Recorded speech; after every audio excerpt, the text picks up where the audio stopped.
Welcome to part 2 of monopoly stocks.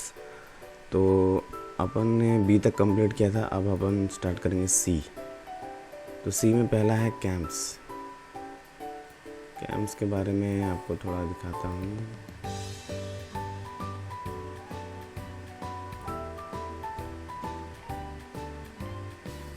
ये देखो, ये है CAMS, computer age management service limited. Okay, तो कैम्स पे क्या है, कैम्स के पास जो है 60% ऑफ मार्केट शेयर्स है in Mumbai, sorry in mutual fund.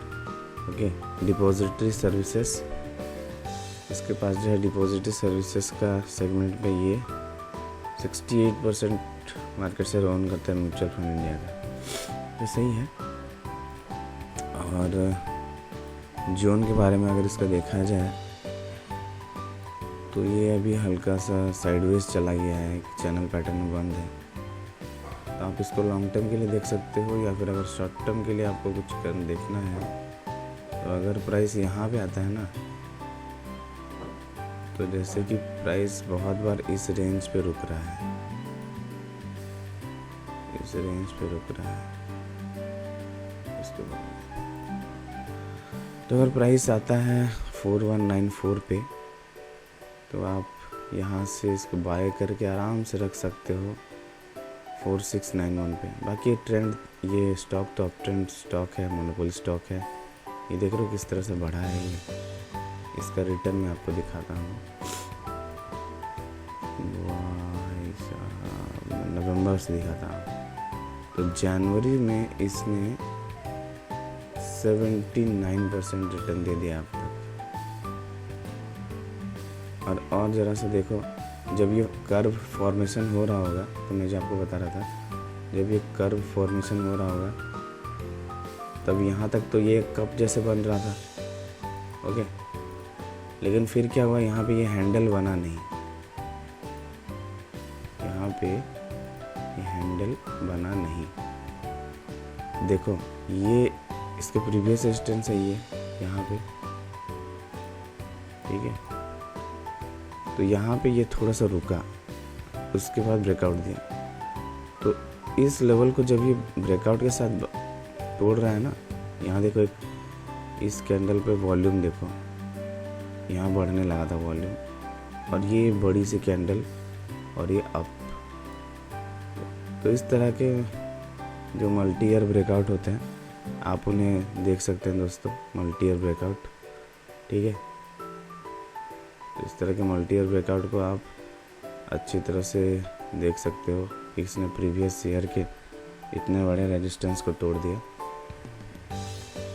चलो, कैम्स का थोड़ा सा अगर आपको फंडामेंटल्स में दिखा दूँ,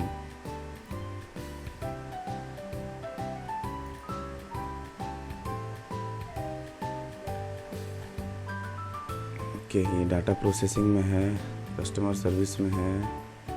देखो, ये RTA सर्विस में 92% है और सॉफ्टवेयर में 8% है। और कंपनी मिड कैप में आएगा क्योंकि 21,000 करोड़ का है।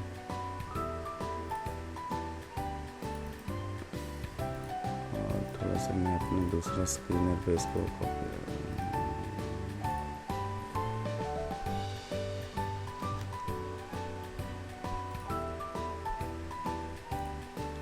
तो इसका फंडामेंटल बहुत स्ट्रॉन्ग है, लॉन्ग टर्म बहुत स्ट्रॉन्ग है। बाकी सारे पैरामीटर्स देखो पूरा ऑल ग्रीन है।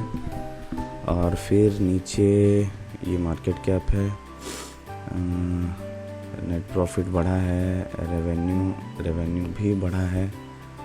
यहाँ देखें तो रिटर्न और इक्विटी बढ़ा है 23 से। अर्निंग पर शेयर तो काफ़ी बढ़ा है। तो overall it is a good stock. और लेकिन इसमें प्रमोटर का स्टेक कुछ गड़बड़ लग रहा है यार, प्रमोटर स्टेक है नहीं इस पर। और अगर FIDI देखा जाए तो 24 मार्च क्वार्टर में देखो FI था 53, जून में हुआ 56, यानी FI बढ़ा है। मार्च क्वार्टर में DI था 18, अब 17, थोड़ा सा कम है। तो FI का स्टेक बढ़ा है। तो कैम्स आप अच्छा रिट्रेसमेंट है, आप आगे के लिए लेके इसको रख सकते हो दोस्तों, कैम्स को। ओके, नेक्स्ट देखते हैं CDSL। CDSL तो दोस्तों किंग है, किंग। अगर मैं यहाँ आपको दिखाऊँ CDSL बैक, ये देखो CDSL सेंट्रल डिपॉजिटरी सर्विस, ये 76% मार्केट शेयर कैप्चर करता है कैपिटल मार्केट्स का, ठीक है। क्योंकि अपन जो भी हम लोग ट्रेड करते हैं ना, उसने आप देखा होगा, आप टीपिन जनरेट करते हो तो वो CDSL का पेज आता है। तो जब तक स्टॉक मार्केट है, CDSL है, तो आप इस पर अच्छी तरह थोड़ा सा देख के, रिट्रेसमेंट भी अच्छा रिट्रेस हुआ है देखो। अगर और भी रिट्रेस होता है, अभी करंट प्राइस है 1300, तो अगर यहाँ पे हम इन्वेस्ट करें ना, तो प्रीवियस रेजिस्टेंस तक तो अपने को 20% मिल ही जाना है। बाकी ये लॉन्ग टर्म सोचो तो ये जो मैं सारे स्टॉक्स हम लोग डिस्कस करें, मोनोपोली स्टॉक्स, आप सब इनको लॉन्ग टर्म सोचते हुए चलिए। तो CDSL के बारे में थोड़ा सा मैं आपको इंसाइट दे देता हूँ।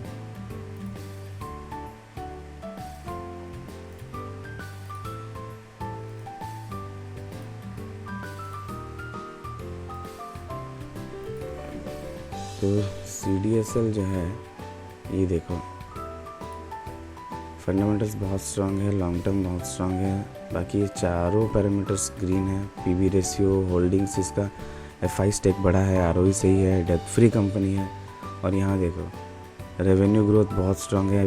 पीयर कंपैरिजन मतलब इसके रिलेटेड, इसके कंपटीशन में जो इंडस्ट्रीज होगी उसमें भी ये स्ट्रांग है। ROC यानी return over capital employed, return over investment, ये सब बहुत स्ट्रांग है। इसका शेयर होल्डिंग भी काफ़ी सही है। और ये मिड कैप है दोस्तों, 28,000 करोड़ मिड कैप है। मतलब अब ये स्टॉक और कैपेबल होता है, रखता है अपने आप को डबल करने का। ओके, और देखो नेट प्रॉफिट बढ़ा हुआ है, रेवेन्यू भी बढ़ा हुआ है। नीचे देखते हैं रिटर्न ऑन इक्विटी काफ़ी बढ़ा हुआ, देखिए 23% से 31%। रिटर्न ऑन एसेट बढ़ा है, अर्निंग पर शेयर बढ़ा है, तो काफ़ी सही है। प्रमोटर होल्डिंग्स इसमें 15% है। ओके, पब्लिक होल्डिंग्स बहुत है, DI बहुत है। इस क्वार्टर का क्या है, पहले था FI 11.3, अब है 14, बढ़ा है। पहले था DI 24, अब है पहले था 22, अब है 24। DI का स्टेक भी बढ़ा है। तो दोस्तों ये पूरा ग्रीन सिग्नल है आपको लेने के लिए। CDSL आप ना बिंदास लेके रख दो, मैं भी इसको अपने वॉच लिस्ट में रख देता हूँ। CDSL आप बिंदास खरीद के छोड़ दो आगे के फ्यूचर्स के लिए। चलो नेक्स्ट चलते हैं अपन कैम्प्लास्ट के बारे में। कैम्प्लास्ट समर, ये chemicals. Okay, 80% market share in PVC resins. Chemplast मैंने देखा लग रहा है कहीं पर, जो प्लास्टिक के डब्बे टाइप जो बनते हैं ना, हार्डवेयर जैसे फेविकॉल वेविकॉल, इस तरह से कहीं भी देखा हुआ। तो ये भी एक मार्केट लीडर है। कैम्प्लास्ट का देखते हैं अपन थोड़ा सा। Chemplast Sanmar limited, India based specific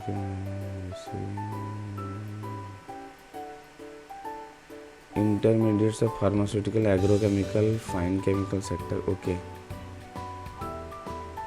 caustic soda, तो ये केमिकल इंडस्ट्री का है।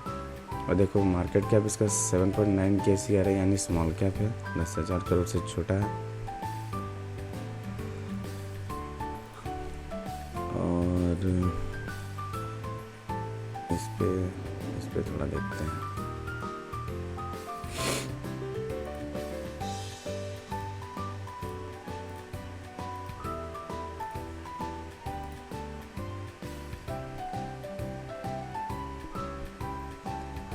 कैम्प्लास्ट दोस्तों ये न्यूट्रल है, फंडामेंटल्स इसका न्यूट्रल है, सही जा रहा है, स्मॉल कैप है। नेट प्रॉफिट देखो पहले क्वार्टर में लॉस था, मार्च में, जून में प्रॉफिटेबल है। रेवेन्यू बढ़ा है इसका, रिटर्न ऑन इक्विटी माइनस में है, ये चिंताजनक है थोड़ा सा। रिटर्न ऑन एसेट ये भी डाउन हुआ है, अर्निंग पर शेयर डाउन है। तो अभी फ़िलहाल फंडामेंटली थोड़ा सा डाउन साइड दिख रहा है। FIDI का स्टेक देखते हैं, पहले 10 था, FI अब 11 है, गुड। DI पहले 28.4 था, अब है 28.26, ओके।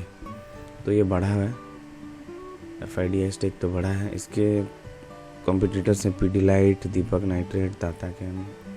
चलो तो नेक्स्ट अपन देखते हैं कैम प्लस तो देखो अच्छा रिट्रेस हुआ है दोस्तों, और ये किसी तरह से ब्रेकआउट अगर होगा ना तो ये देखा जा सकता है ब्रेकआउट गिरे। तो इस पे ये देखो, ये जो पर्पल लाइन है अभी ये 200 DMA पे रेस्ट कर रहा है, ओके। 200 DMA पे रेस्ट है तो ये सही है, इस पे नज़र रखा जा सकता है कैम्प्लास्ट पे। चलो नेक्स्ट स्टॉक देखते हैं, कोल इंडिया। कोल इंडिया के बारे में मैं आपको थोड़ा सा बताता हूँ।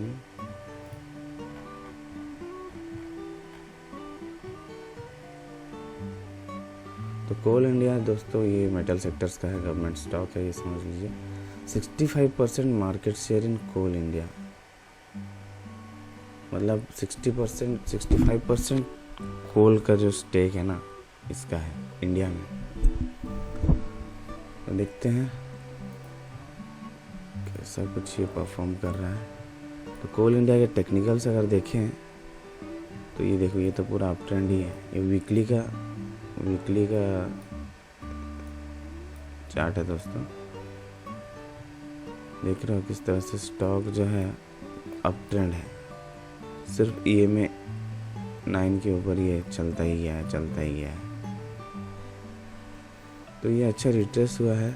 यहाँ पे डेली के हिसाब से ये प्रोग्राम दिख रहा है। तो अगर प्राइस थोड़ा सा नीचे आए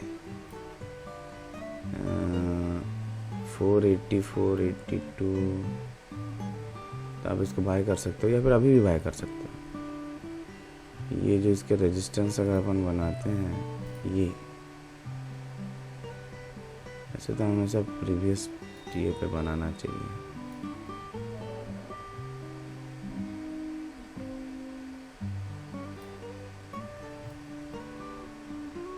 ये अगर इसका रेजिस्टेंस ट्रेंड लाइन है, अगर आप अभी बाय करोगे स्टिल आपको 12-13% मिलेगा। और आप लॉन्ग टर्म सोच के चलो, इसका लॉन्ग टर्म रखो कोल इंडिया को, ओके। क्योंकि कोल का मोनोपोली स्टॉक है।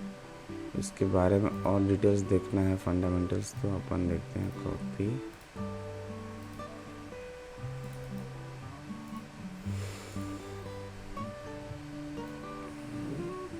ओके दोस्तों, ये अपना निकला है, देखो फंडामेंटल और शॉर्ट टर्म न्यूट्रल है, लॉन्ग टर्म बहुत स्ट्रॉन्ग है। बाकी सारी चीज़ें ग्रीन है, PE ratio, dividend all green है।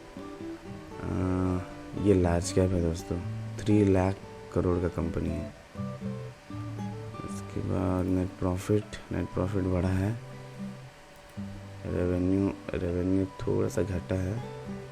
अर्निंग पर शेयर थोड़ा सा कम हुआ है। रिटर्न ऑन एसेट ये थोड़ा सा बढ़ा है, अर्निंग पर शेयर बढ़ा है। तो हाँ, आप उसको लॉन्ग टर्म के लिए देख सकते हो। बाकी मार्च क्वार्टर में FI था 8.4, अब है 8.3। FI कम हुआ है।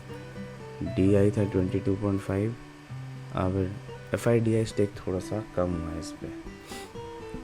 यूजुअली कहते हैं ना दोस्तों कि गवर्नमेंट स्टॉक जो होता है ना, वो मतलब 3-4 साल भयानक रैली देगा। जैसे इस बार ये दिया है, इसका रैली अगर आप देखोगे,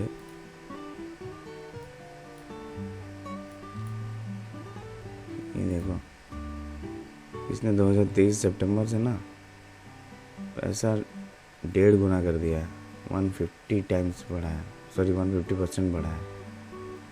आपका पैसा 1.5 गुना हो सकता है। तो कोल इंडिया को भी आप कुछ अमाउंट में अपने पोर्टफोलियो में रख सकते हो। नेक्स्ट अपन देखते हैं कोलपाल।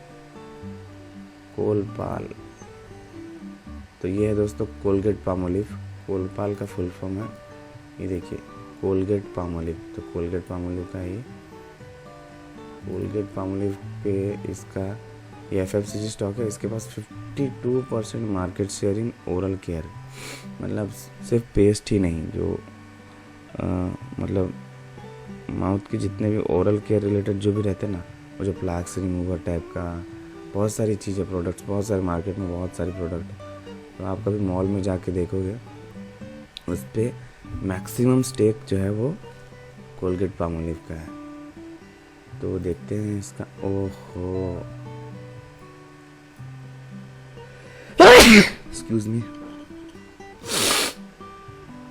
तो दोस्तों ये ना, ये देख रहे हो रैली हुआ है, भयानक रैली, भयानक रैली 2023 में पैसा डबल हो गया होगा आपका। ये देखो, ये प्राइस था इसका 1800, ठीक है, 1888 के पास था, 1800 कुछ था, और ये सीधा अभी देखो 3600 क्रॉस कर चुका है, पैसा डबल दोस्तों। तो दिल्ली के जोन पे देखते हैं। तो कोलगेट पामोलिव को भी आप रखो, FMCG स्टॉक सब रखो यार, कुछ अमाउंट में, ये कभी गिरने वाले नहीं है। हाँ, लेकिन स्लो ग्रोथ रहेगा, तो आप इसको लॉन्ग टर्म सोच के रखो। तो कोलगेट पामोलिव का थोड़ा सा फंडामेंटल्स देखें क्या। कोलगेट पामोलिव का फंडामेंटल्स मैं आपको दिखा देता हूँ।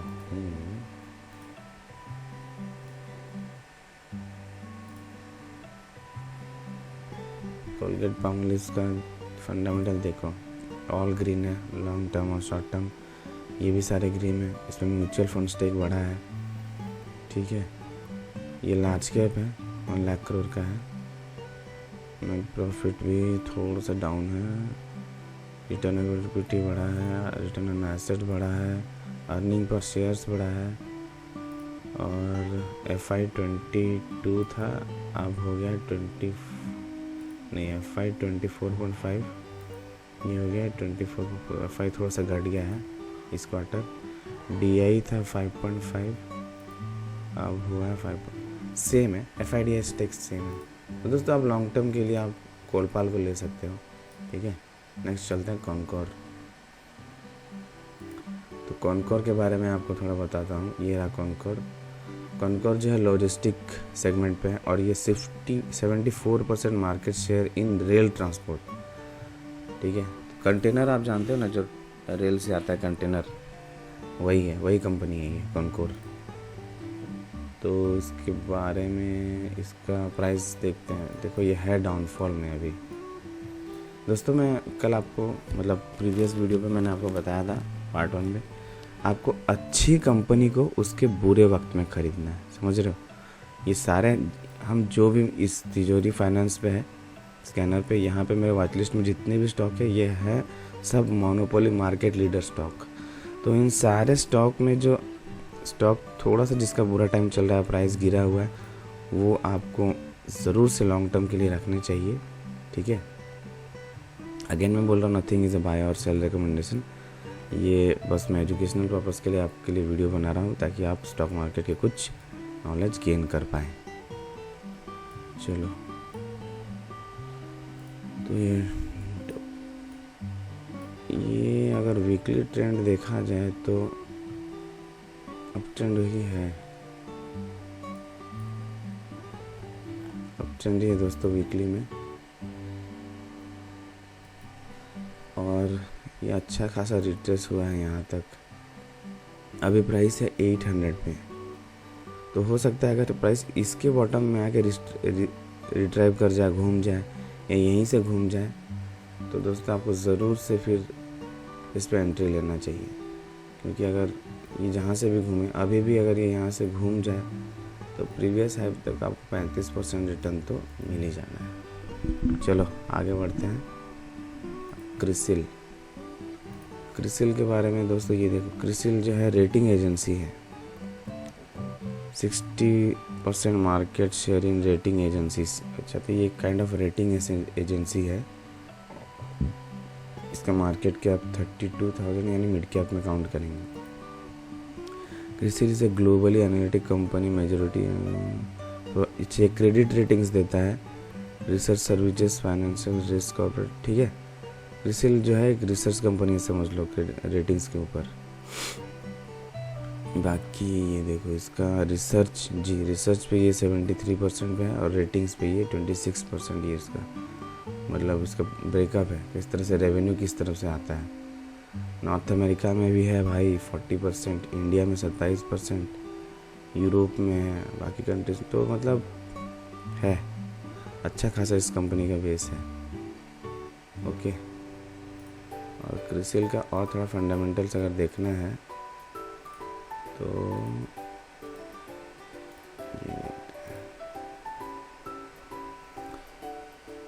क्रिसिल का सब न्यूट्रल है दोस्तों, अभी मिड कैप है, नेट प्रॉफिट थोड़ा सा बढ़ा है, रेवेन्यू थोड़ा सा बढ़ा है इस क्वार्टर, बैलेंस शीट तो देखते नहीं है, रिटर्न ऑन इक्विटी थोड़ा सा डाउन हो गया है, रिटर्न ऑन एसेट थोड़ा सा बढ़ा है, अर्निंग पर शेयर बढ़ा है, तो सही है, ग्रीन सिग्नल ही है समझो। मार्च पे FI 7.2, DI 12.5, FI कमा है और DI जो है वो भी कम हो गया। ओके, FI DI स्टेक थोड़ा सा कम हुआ है दोस्तों। तो क्रिसिल अगर ये इसका डेली चार्ट है, इसको वीकली में देखते हैं। क्रिसिल तो देखो अप ट्रेंड पे ही है, ये देख रहे हो, हायर हाई से बनाते हुए गया, फिर यहाँ से रिट्रेस हुआ, फिर उठ रहा है, फिर अगर ये यहाँ पे अगर ये इस जोन पे आ जाए ना 43, तो इसको आप बाय कर सकते हो 4300 पे। अगर मैं बोलता हूँ इस पर स्टॉप लॉस लगाने की कोई ज़रूरत नहीं है, ये सब मोनोपोली स्टॉक है, आज नहीं तो कल बढ़ना ही है। बाकी अगर ज़्यादा गिरने लग जाए तो एग्ज़िट कर लेना सही रहता है, ताकि आप एग्ज़िट करके फिर से, मान लो ये स्टॉक अगर यहाँ से आने लगा, आपने यहाँ पे बाय किया था, सोचा था यहाँ से जाएगा, अब ये जाने वाला नहीं है और गिर रहा है, तो आप इस वीकली जोन के यहाँ पे 4127 पे एग्ज़िट हो जाओ, ठीक है, थोड़ा सा लो मतलब 4100 पे यहाँ निकल जाओ, और फिर अगर प्राइस गिरता रहा इस जोन तक आया, जो कि आएगा ज़रूर, अगर प्राइस इसको तोड़ता है इस वीकली जोन को तो इधर आएगा, तो आप यहाँ से बाय कर लेना। तो इसके बीच का डिफरेंस जो होगा, ठीक है, 11% तो आपको मिला ना, ठीक है, ये होता है एसएल लगाने का फंडा। तो चलो देखते हैं अपन next Cummins India. Cummins India तो दोस्तों पूरा अप ट्रेंड है, देखो पूरा अप ट्रेंड है, इसके बारे में थोड़ा देखते हैं। क्यूमिंस इंडिया इंजन पार्ट्स बनाता है, 70% market share in engine and Motors, तो सही है, गाड़ियों का बोलबाला है आजकल। तो इसके बारे में थोड़ा देखते हैं कि इसका फॉरेन में स्टेक वेक तो नहीं है। ये देखो दोस्तों, ये लार्ज कैप है, ओके, सेफ रहेगा इन्वेस्ट करना। और इंजन्स पे इसका रेवेन्यू 78% आता है, ल्यूब्स पे 22% आता है, इंडिया से 82% रेवेन्यू आता है, बाकी रेस्ट ऑफ वर्ल्ड से 17% आता है। ओके, ऑपरेटिंग प्रॉफिट इसका इंजन से 88% आ रहा है, ल्यूब्स से 11% आ रहा है, सेम यही पे यही है। इसके कंपटीटर्स के बारे में यहाँ है, किर्लोस्कर, कॉटन ल्यूब्स। अब थोड़ा सा इसका और कंपनी डिटेल्स और थोड़ा सा देख देते हैं कि ये परफॉर्म कैसे कर रहा है।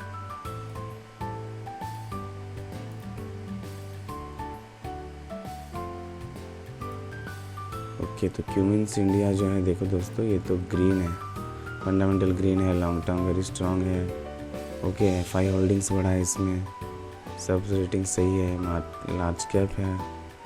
ओके, नेट प्रॉफिट थोड़ा सा डिक्रीज़ हुआ है, रेवेन्यू थोड़ा सा डिक्रीज़ हुआ है, रिटर्न ऑन इक्विटी बढ़ा है, रिटर्न ऑन एसेट बढ़ा है, रिटर्न अच्छा, अर्निंग पर शेयर बढ़ा है, तो सही है, ग्रीन सिग्नल है दोस्तों। FI 70.6 से 17.9 बढ़ा है, DI 21.15 से 20.5, DI थोड़ा सा घटा है स्टेक। तो क्यूमिंस इंडिया का फंडामेंटल्स तो दोस्तों स्ट्रॉन्ग है, और अगर इसको रिट्रेस, अगर प्राइस देखो ये वीकली जोन पे जा रही है, ठीक है। प्राइस अगर आपको मैं कहूँगा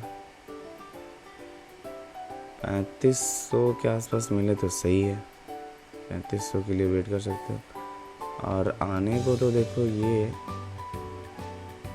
3500 आ ही सकता है, और इस जोन से अगर रिवाइव करेगा 3300 के रेंज पे आप इसको लेके रख सकते हो लॉन्ग टर्म के लिए, ठीक है। क्योंकि ये देखो ये अप ट्रेंड होके डाउन होके ये थोड़ा सा साइडवेज पे है। इसको डेली में दिखाता हूँ, ये देखो ये जो है ना, कैसे दिखाऊँ, तो ये जो जगह है, ये जगह अभी इसके लिए यार जो कलर चेंज नहीं हो गया, देख रहा, ये जगह अब इसके लिए हॉल्ट कर रहा है, ये एक तरह से कंसोलिडेट कर रहा है। ये इधर से अप ट्रेंड होके आया, ठीक है, अभी यहाँ साइडवेज हो गया, अब फिर से यहाँ से बाउंस बैक करेगा। तो मोस्ट प्रोबेबली आप एंट्री समझ लो यहाँ होना चाहिए आप 35-33 के पास, ठीक है। चलो नेक्स्ट अपन देखते हैं डाबर। तो डाबर तो बादशाह है दोस्तों, लार्ज कैप कंपनी होगा पक्का।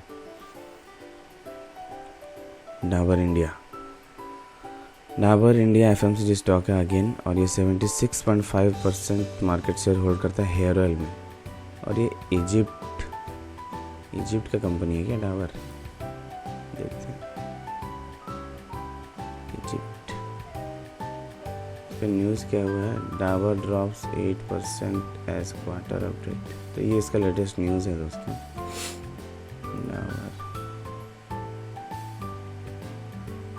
डाबर इंडिया जो है ये customer offers hair product, oral health care, skin care, home care, foods.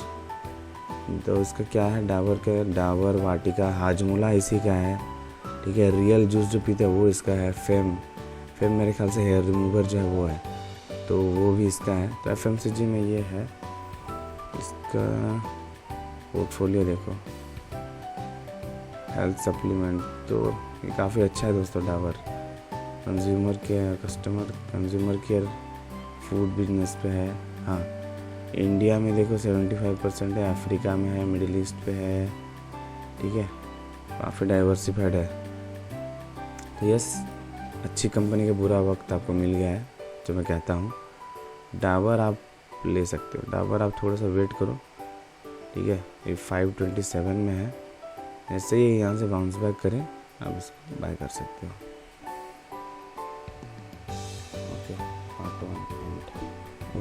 Part 1 and sorry part 2 and